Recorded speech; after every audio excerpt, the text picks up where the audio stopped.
Good morning students. पिछले video में हमने पैनक्रियाज तक कंप्लीट किया था। इस लेक्चर में हम एड्रीनल ग्लैंड पढ़ेंगे, तो स्टार्ट करते हैं। एड्रीनल ग्लैंड जो होता है वो सुप्रारीनल होता है और एमरजेंसी ग्लैंड भी कहते हैं हम इसे। ये सुप्रारीनल ग्लैंड होता है और हम इसको एमरजेंसी ग्लैंड भी कहते हैं। इसका डुअल ओरिजिन होता है, एक ही एक्टोडर्मल होता है और मीजोडर्मल होता है। एक्टोडर्मल ओरिजिन जो होता है वो एड्रीनल मेड्यूला का होता है, जो कि 25% होता है, और जो मीजोडर्मल होता है वो एड्रीनल कॉर्टेक्स का रीजन होता है, जो कि 75% होता है। तो अब हम इसका ड्रामेटिकली रिप्रेजेंटेशन में दिखाती हूँ आपको इसका डायग्राम।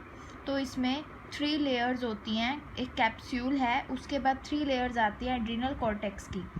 मैं आपको शो करती हूँ। जो एड्रीनल कॉर्टेक्स की 3 लेयर्स हैं उसमें से पहली लेयर है जोना ग्लोमेरुलोसा, सेकेंड लेयर है zona fasciculata and third layer है जोना रेटिकुलरिस। फिर उसके अंदर जो आती है वो एड्रीनल मेड्यूला आती है। तो इस प्रकार इसका डायग्राम है। उसके बाद एड्रीनल कॉर्टेक्स जो है वो 20 स्टेरॉयड हार्मोन रिलीज़ करता है। स्टेरॉयड हार्मोन्स होते हैं ये। तो एड्रीनल कॉर्टेक्स सिक्रीट करता है 20 स्टेरॉयड हार्मोन, जिनको हम कॉर्टिकोस्टेरॉइड्स या फिर कॉर्टिकॉइड्स दोनों में से कुछ भी कह सकते हैं। ठीक है, फर्स्ट लेयर के बारे में बात करते हैं, जो कि है जोना ग्लोमेरुलोसा। ठीक है, स्टार्ट करते हैं। जोना ग्लोमेरुलोसा जो है एक आउटर लेयर है। इसमें क्या होता है, सोडियम जो होता है ब्लड में बहुत कम होता है और पोटेशियम ज़्यादा होता है। तो जोना ग्लोमेरुलोसा क्या करती है, मिनरलोकॉर्टिकॉइड रिलीज़ करती है इस सिचुएशन को ओवरकम करने के लिए, कि मतलब कि सोडियम बढ़ जाए और पोटेशियम कम हो जाए। ऐसा करने के लिए वो मिनरलोकॉर्टिकॉइड रिलीज़ करती है, जिसका नाम होता है एल्डोस्टेरोन। उस मिनरलोकॉर्टिकॉइड ही क्या होते हैं, एल्डोस्टेरोन होते हैं। ठीक है, तो ये डीसीटी को स्टिमुलेट करते हैं। डीसीटी आपने पढ़े होंगे, डिस्टल कॉन्वोलेटेड ट्यूब्यूल, जो कि हमारी किडनी में होता है। तो ये क्या करते हैं, इसको स्टिमुलेट करती है और कलेक्टिंग डक्ट को भी स्टिमुलेट करती है कि वो सोडियम को ज़्यादा से ज़्यादा रीएब्जॉर्ब करे, ताकि सोडियम की कंसंट्रेशन बढ़ जाए, और पोटेशियम को सिक्रीट कर दे ताकि पोटेशियम की कंसंट्रेशन कम हो जाए। तो इससे क्या होता है, इलेक्ट्रोलाइट और वाटर का प्रॉपर बैलेंस बना रहता है। ठीक है, तो हमारा ये जोना ग्लोमेरुलोसा जो आउटर लेयर थी हमने पता कर ली है भाई ये क्या होती है। इसमें सोडियम की कंसंट्रेशन बढ़ाते हैं और पोटेशियम की कंसंट्रेशन कम करते हैं, और ये कौन करता है, मिनरलोकॉर्टिकॉइड्स करते हैं, जो कि एल्डोस्टेरोन है। ठीक है, सेकेंड लेयर आती है इसमें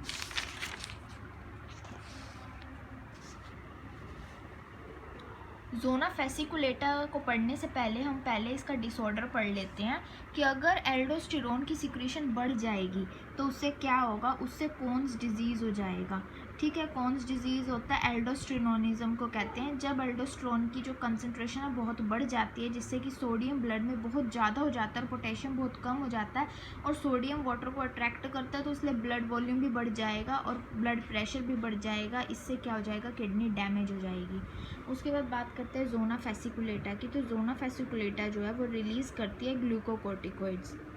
ठीक है, तो ये क्या रिलीज़ करती है, ग्लूकोकॉर्टिकॉइड रिलीज़ करती है। इसमें कोर्टिसोल होता है 95%, कोर्टिसोन होता है 4% और कोर्टिकोस्टेरोन होता है 1%। तो ये ऐसे ग्लूकोकॉर्टिकॉइड का डिवीजन है, कोर्टिसोल में, कोर्टिसोन में और कोर्टिकोस्टेरोन में। फिर उसके बाद बात करते हैं फंक्शंस की। तो ये कार्बोहाइड्रेट, प्रोटीन और फैट का मेटाबॉलिज्म कंट्रोल करता है।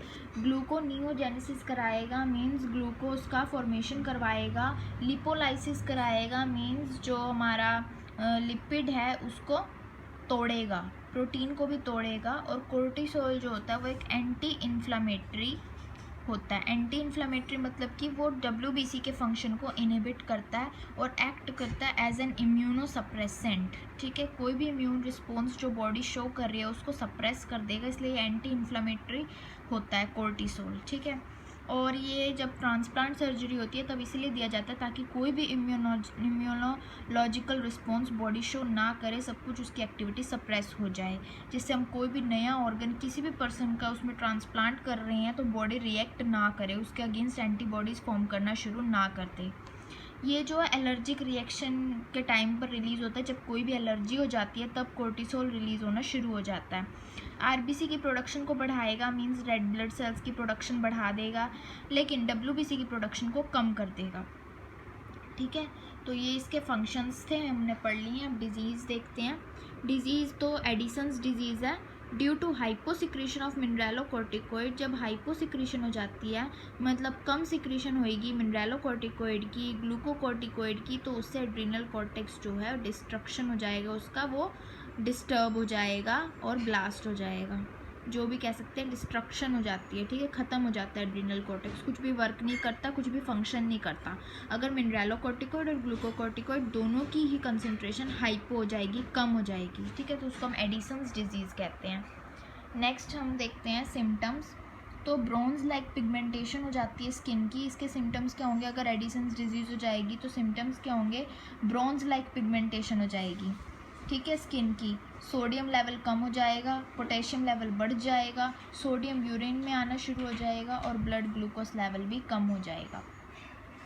तो ये सारे थे इसके सिम्टम्स, ठीक है। ब्रॉन्ज लाइक पिगमेंटेशन स्किन की हम कैसे कह सकते हैं कि स्किन का कलर ब्रॉन्ज लाइक हो जाएगा, सोडियम की कंसंट्रेशन कम हो जाएगी, पोटेशियम बढ़ जाएगा, फिर सोडियम की कंसंट्रेशन कम है क्योंकि सोडियम यूरिन में फ्लो कर रहा है, ठीक है, और ब्लड ग्लूकोज लेवल भी कम हो जाएगा।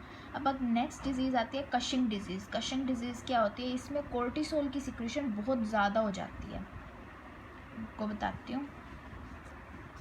इसमें जो कोर्टिसोल है उसकी सिक्रीशन बहुत ज़्यादा हो जाएगी, ब्लड ग्लूकोज लेवल बहुत बढ़ जाएगा, ग्लूकोज जो है बढ़ जाएगा, इस वजह से यूरिन में आना शुरू हो जाएगा और ब्लड वॉल्यूम बढ़ जाएगा, सोडियम भी बढ़ जाएगा और पोटेशियम कम हो जाएगा। इससे क्या होगा कि हेयर ग्रोथ बहुत ज़्यादा होने लग जाएगी मेल्स में, और उसी डिजीज़ को या उस प्रॉब्लम को हम हिरसुटिज्म कहते हैं, ठीक है। तो क्या हो रहा है? हाइपर सिक्रीशन में क्या होगा? ब्लड ग्लूकोज लेवल बढ़ेगा तो ग्लूकोज यूरिन में आना शुरू हो जाएगा, ब्लड वॉल्यूम बढ़ जाएगा क्योंकि सोडियम बढ़ा हुआ है, और पोटेशियम कम हो जाएगा, तो इससे हेयर ग्रोथ बढ़ जाती है मेल्स में, ठीक है।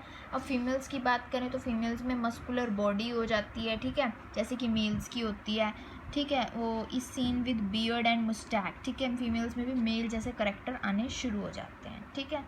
नेक्स्ट आता है जोना रेटिकुलरिस, जो कि थर्ड लेयर है।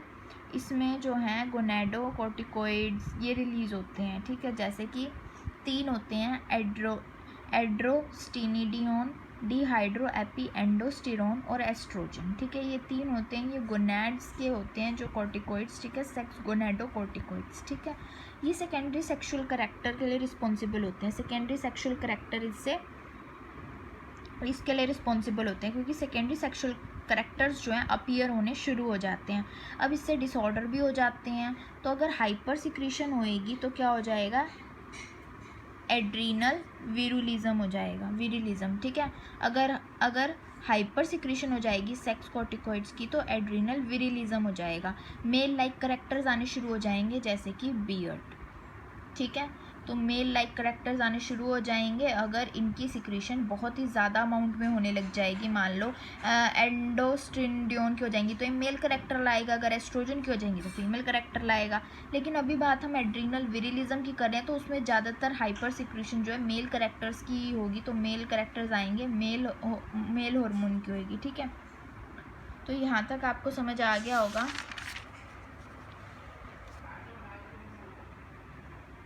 नेक्स्ट हम बात करते हैं एड्रीनल मेड्यूला, जो कि 25% पार्ट होता है। तो ये जो है एक सिंपैथेटिक सिस्टम की एक्सटेंशन कंसिडर्ड किया जाता है, इसको हम सिंपैथेटिको एड्रीनल सिस्टम भी कहते हैं, ठीक है, जैसा कि यहाँ लिखा हुआ है, it is considered as an extension of sympathetic system, so also called sympathetico adrenal system, ठीक है, क्योंकि इसका वर्क सिंपैथेटिक सिस्टम के बिल्कुल सिमिलर होता है, ठीक है। एड्रीनल मेड्यूला के अंदर क्या होते हैं?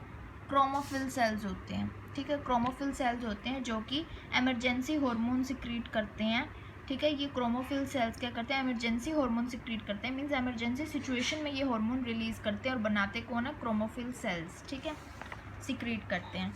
एड्रीनल मेड्यूला में अब 2 टाइप के हार्मोन होते हैं, एड्रेनलिन, नोर एड्रेनलिन, एपिनेफ्रिन, नोर एपिनेफ्रिन, दोनों के ही सेम फंक्शंस होते हैं।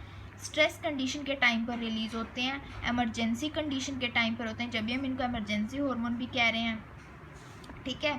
इनको हम कैटकोलामाइंस भी कहते हैं, आपने सुना भी होगा, हम इनको कैटकोलामाइंस भी कहते हैं, ठीक है, कैटकोलामाइंस कहते हैं क्योंकि इमरजेंसी हार्मोन होते हैं, और ये 3F हार्मोन के नाम से भी जाने जाते हैं क्योंकि 3 सिचुएशन में रिलीज होते हैं, फ्राइट, फ्लाइट एंड फाइट, इसलिए इनको हम 3F कहते हैं। इनका फंक्शन जो होता है वो मेनली एक्ट करता है लीवर पे, ग्लाइकोजन पे, ठीक है, ताकि ग्लूकोज बने, ग्लूकोज फॉर्म करते हैं, ठीक है। क्या करेंगे? मेटाबॉलिज्म बढ़ाएंगे, हार्ट रेट बढ़ाएंगे, रेस्पिरेटरी पाथवे को डायलेट करेंगे, ठीक है, ताकि ज़्यादा ब्रीथिंग रेट हो, ज़्यादा अच्छे से ऑक्सीजन हमारे अंदर आ सके या एक्सचेंज हो सके ऑक्सीजन का कार्बन डाइऑक्साइड का, ठीक है। तो metabolism, heart rate, respiratory pathway को डायलेट करेंगे, ग्लूकोज फॉर्म करेंगे लीवर और ग्लाइकोजन में, ठीक है। और आर्टरीज को भी डायलेट करते हैं, ठीक है, स्केलेटल मसल्स की, और आर्टरीज और आर्टेरियोल्स को कॉन्स्ट्रिक्ट भी करते हैं, जो कि स्मूथ मसल और स्किन की होती हैं, ठीक है। तो कॉन्स्ट्रिक्शन भी कर रहे हैं, डायलेशन भी कर रहे हैं स्केलेटल मसल्स का, आर्टरीज ऑफ स्केलेटल मसल। तो ये सब इसके फंक्शन है, ये आपको याद करनी है, ठीक है। नेक्स्ट इसका फंक्शन है प्यूपिल, जो हमारे आईज का प्यूपिल होता है उसको डायलेट करेंगे। हेयर की इरेक्शन, जो हमारे हेयर्स पे वो हमारी स्किन पे जो हेयर्स होते हैं वो एकदम इरेक्ट हो जाते हैं, मीन्स खड़े हो जाते हैं, उनको हम गूज बम्प कहते हैं, ठीक है। ऑक्सीजन सप्लाई तो बढ़ी जाएगी, क्योंकि जब मतलब डायलेट होगा रेस्पिरेटरी पाथवे तो ब्रीथिंग रेट बढ़ रहा है, ऑक्सीजन सप्लाई तो बढ़ ही रही है, ठीक है। तो ये था हमारा एड्रिनल मेड्यूला, ठीक है। तो हमने एड्रिनल कॉर्टेक्स, एड्रिनल मेड्यूला इस वीडियो में कंप्लीट किया, मीन्स पूरा एड्रिनल ग्लैंड कंप्लीट कर लिया है। तो अब नेक्स्ट वीडियो में हमने स्टार्ट करना है पीनियल ग्लैंड, जिसको हम एपिफाइसिस कहते हैं। तो ये नेक्स्ट वीडियो में हम पढ़ेंगे। यहाँ तक आप पहले सारा पढ़ लीजिएगा और एनसीईआरटी में भी आप देख लीजिएगा, सब कुछ कवर अप हो चुका होगा मेरे हिसाब से। तो बाकी अगर कुछ भी प्रॉब्लम है तो आप पूछ सकते हैं, मैं एक एनसीईआरटी की भी वीडियो बनाऊंगी, पूरी एनसीईआरटी इस चैप्टर की मैं आपको सॉल्व करवाऊंगी, रीड करवाऊंगी, और जो जो इम्पोर्टेंट चीज़ें हैं जो कि नीट के एग्ज़ाम में इम्पोर्टेंटली आ सकती हैं वो सब टिक करवाऊंगी, ठीक है। तो बाकी मिलते हैं नेक्स्ट लेक्चर में, नेक्स्ट वीडियो में। तो आप मुझे लग रहा है कि आपको शायद समझ आ रहा हो, तो अगर कुछ भी डाउट है तो आप पूछ सकते हैं। Thank you.